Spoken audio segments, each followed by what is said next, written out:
Hey guys, David here. The Walking Dead Season 6 finale has arrived, and here I am to talk about it. Obviously, spoilers for the episode will be in this video, so I suggest you do not watch if you haven't caught up. So, I started to notice a little something. I was at work when the season finale aired in the East Coast, so I knew that the West Coast was coming, and I was trying to avoid the internet as much as possible, obviously, because the season finale, it's a big deal. It's the arrival of Negan, as it was being said by the producer, whatever. Negan was going to arrive in this episode, played by Jeffrey Dean Morgan, and okay, cool, that's awesome. Then I started to notice that not a whole lot of things were being blurted out about the episode on Facebook, there were. I did avoid Twitter, but I did go on Facebook, but I didn't look for things. Like I didn't scroll through my entire newsfeed. I just went on there a couple of times, instantly without going through my entire feed of friends that watched The Walking Dead. But I managed to find that even through my scrolling, nobody was really talking about the finale or anything that huge and spoilery that I haven't caught up yet. And I do have a couple of friends that I met on YouTube from the East Coast, so they weren't saying anything. So I was like, I wonder what's going on. And then it clicked in me. Something that I was fearing earlier this week. This thought creeped into my head, and I'm like, no, you better not do it.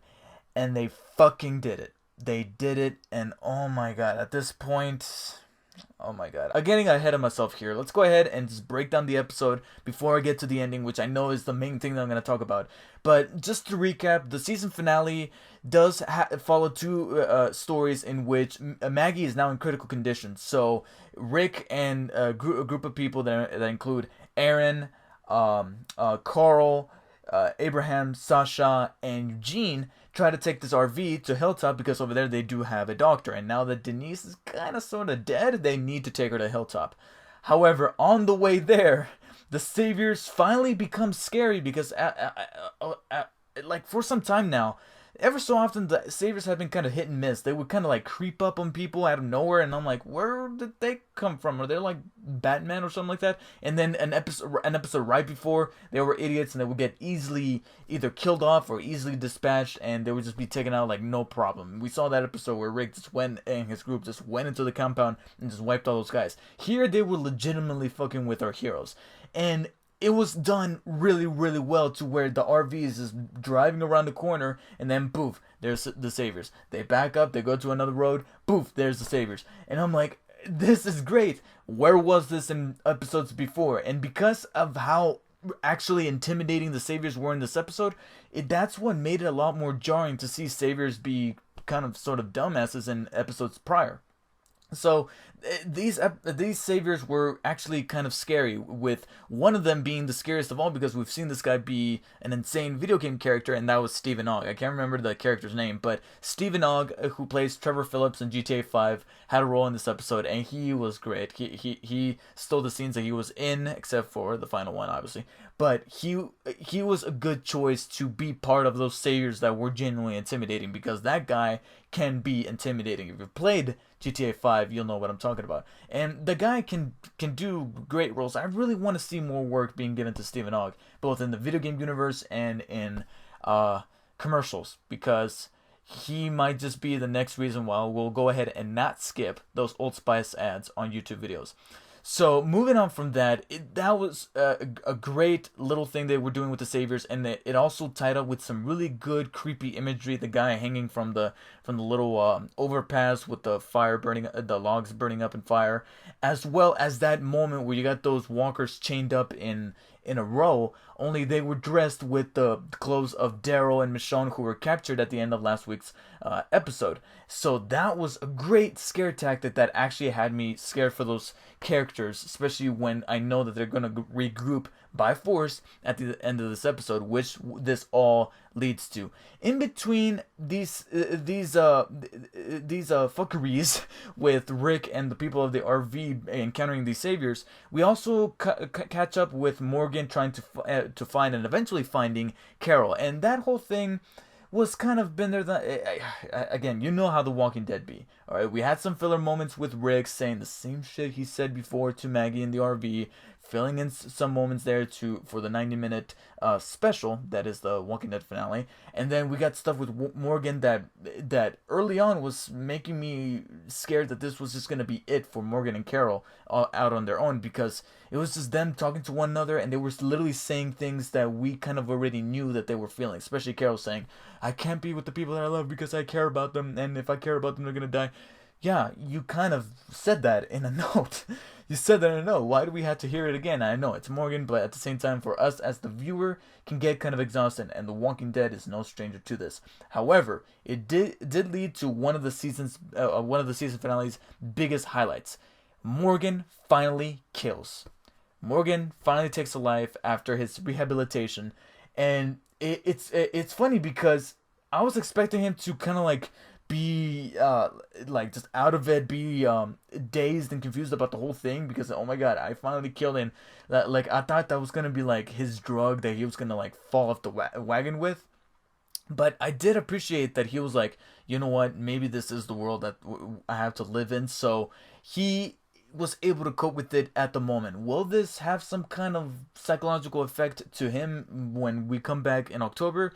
Possibly, but for now, it was cool to see Morgan unload an entire magazine on that guy. I mean, it wasn't just like one shot and you're down. No, he unloaded on that guy. Boom, boom, boom. Seeing that guy like fall back, that was great. And that was definitely one of the biggest moments of this episode up until the introduction of Negan, played by Jeffrey Dean Morgan, who I thought was a knockout choice, no pun intended, to play the role. And he walked on the scene at the end of this episode where we have all of our characters joined together on their knees, including Eugene, who almost seemed like he was gonna be the one to get killed off after that little send off when they depart. He has that hug with Abraham and the music swelling up.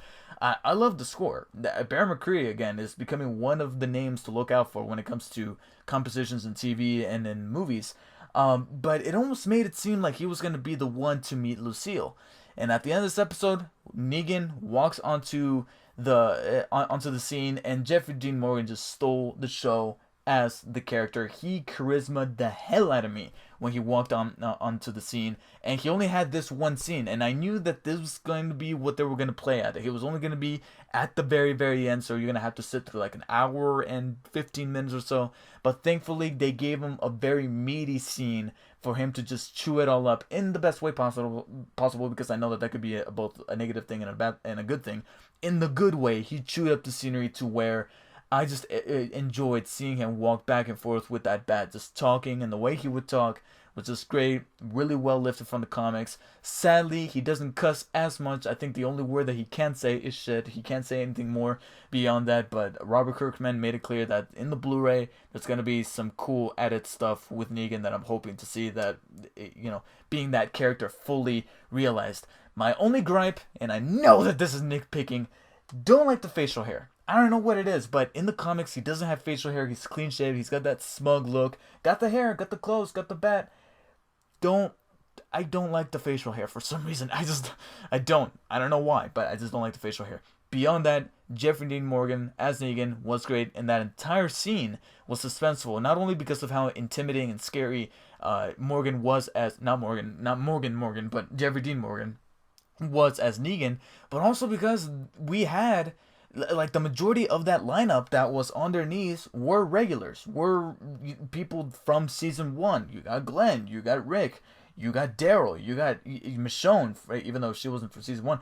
You got some very important mainstay characters that everybody loves, mostly loves. I mean, some people, you know, I like Aaron, I like Carl at this point, at least. I didn't used to, but now I do like Carl. So I was kind of, you know, at the edge of my seat, like, scared for these people. Like, one of them is gonna get it. Who's it gonna be?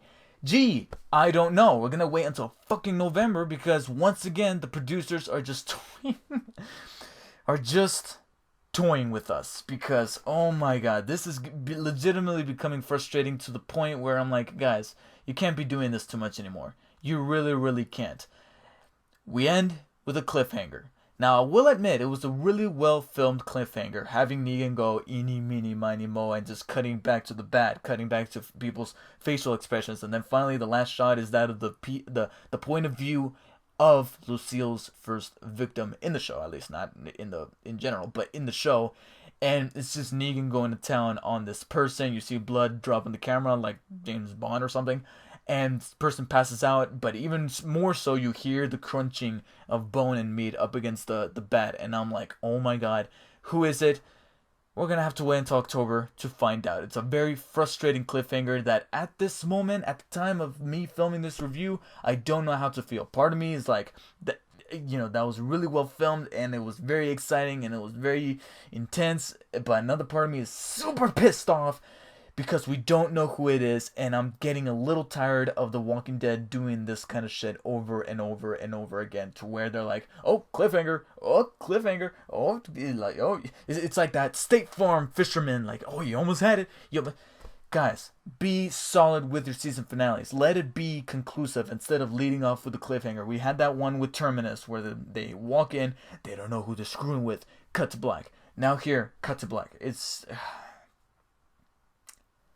Anyways, I don't know at this moment what to make of this finale. Maybe I might change my tune in a couple of days or so and say, okay, it has resonated with me, and I can honestly say that I have plenty of other shows that I can watch in the meantime. And again, it is April.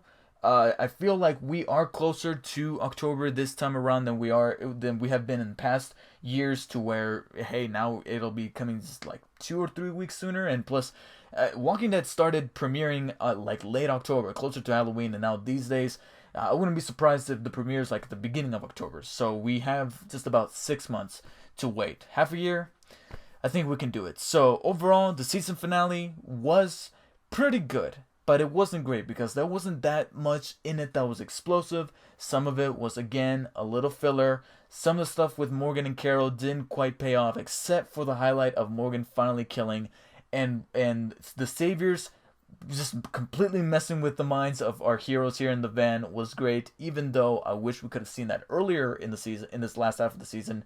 But ultimately, it came down to this guy who we've been waiting to see for the longest time, and I can proudly say that he stole the show towards the last 10 or 15 minutes.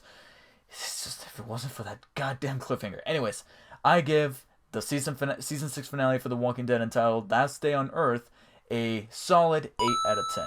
Thanks for bouncing back from the very, very disappointing penultimate episode. It's just a shame that it leaves us with something very unconclusive. And I can tell you right now, that season 7 premiere, it's going to open with something that's completely unrelated to this. I'm willing to bet anything. I should have betted with this season finale that it was going to end in a cliffhanger, because I was starting to think it. And I'm willing to bet right now, bet money. I'm documenting this with this video. The season 7 premiere is going to open with something completely unrelated, something to keep you on edge, and then after about 10 or 15 minutes, oh, that person died. How much you want to bet? Okay, we're laying it down? Cool. Anyways, thank you guys for watching. Let me know what you guys thought of the season 6 finale for The Walking Dead. What did you think of Jeffrey Dean Morgan as Negan? I think it was great. Just shave that off. I don't know where you'll find the time, at least Negan within the context of the show, but please shave that off. Anyways, I'll see you guys in October when The Walking Dead returns. Take care.